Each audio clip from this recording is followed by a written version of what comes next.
महत्व है।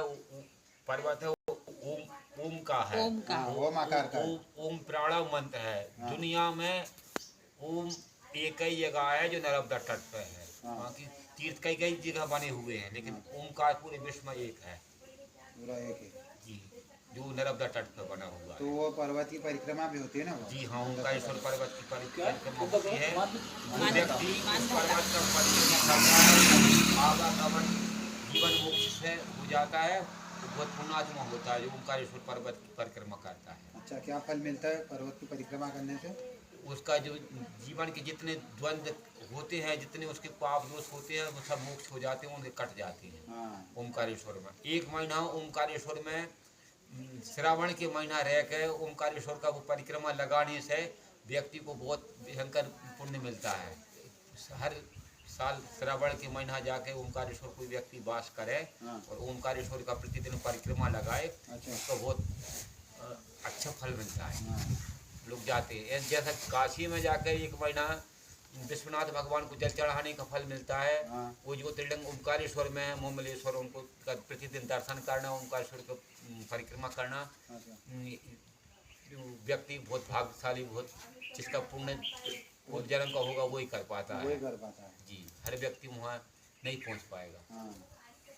और माँ नर्मदा की परिक्रमा करने से क्या क्या फल मिलता है बाबा?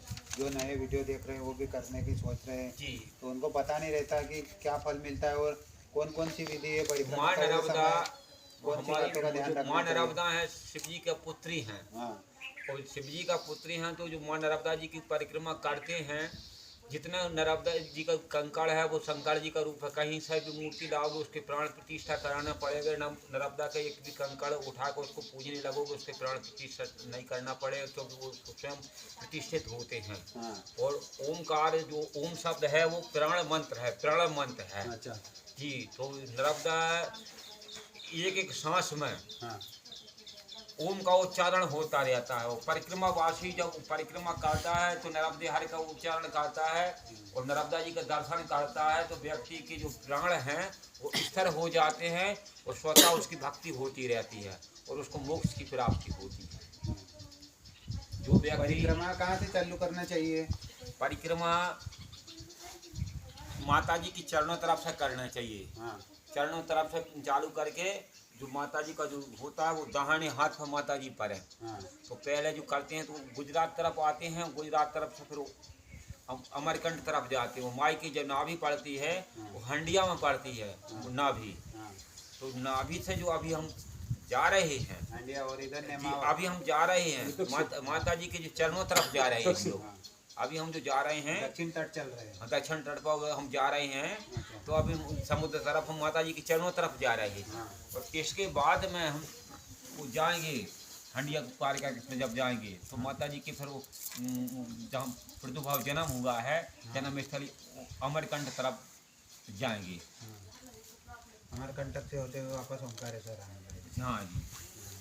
और अमरकंठ इसलिए उसका नाम पड़ा है कि शंकर भोले भगवान जब वो जहर पिए थे और उस जहर को रखने के लिए कि इसको कहाँ रखेगा, उस उन्होंने अपने कंठ में धारण किया था।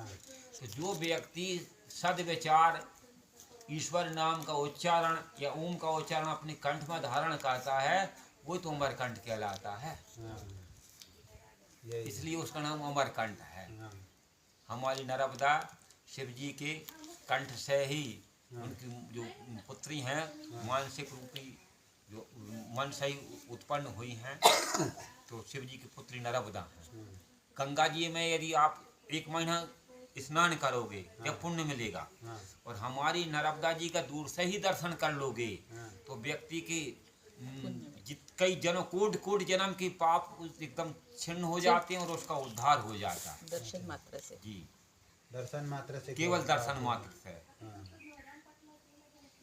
और परिक्रमा करते समय किन किन बातों का ध्यान रखना चाहिए? क्या आवश्यक सामग्री लेके परिक्रमा करते समय व्यक्ति को अपने मन का विशेष ध्यान रखना चाहिए कि उसका मन ना भटक पाए, उसका मन ईश्वर चिंतन में लगा रहे हर हमेश, किसी प्रकार उसको क्रोध न आ पाए।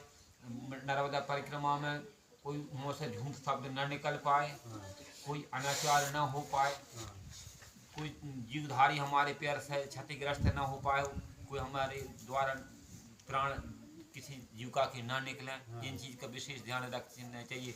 हर हमें परिक्रमा वासी को नीचे देख कर चलना चाहिए, कोई जीविका उसके पैर से चींटी वगैरह न मर जाए, चींटी तक नहीं मरना चाहिए जी, ये चीज़ का ध्यान रखना चाहिए।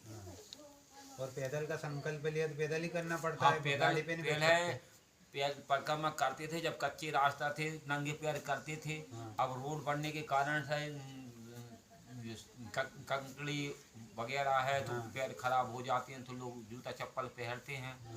और नहीं तो पहले पैदल परिक्रमा करते थे, 3 साल 3 महीना का परिक्रमा होता था। वो इसलिए होता था कि व्यक्ति माँ के पेट में जब 9 महीना रहेगा तब पूरा हो पाएगा, और जब 3 साल का बच्चा हो जाएगा तो पुष्ट हो जाएगा। और अब लोग 3 महीना 2 महीना का परिक्रमा करेंगे तो 2 महीना 3 महीना में पूरा बच्चा पेट में तो बन नहीं पाएगा। और बोलते हैं कि मैया हम तेरे बालक हैं, तू दूध पिलावत है।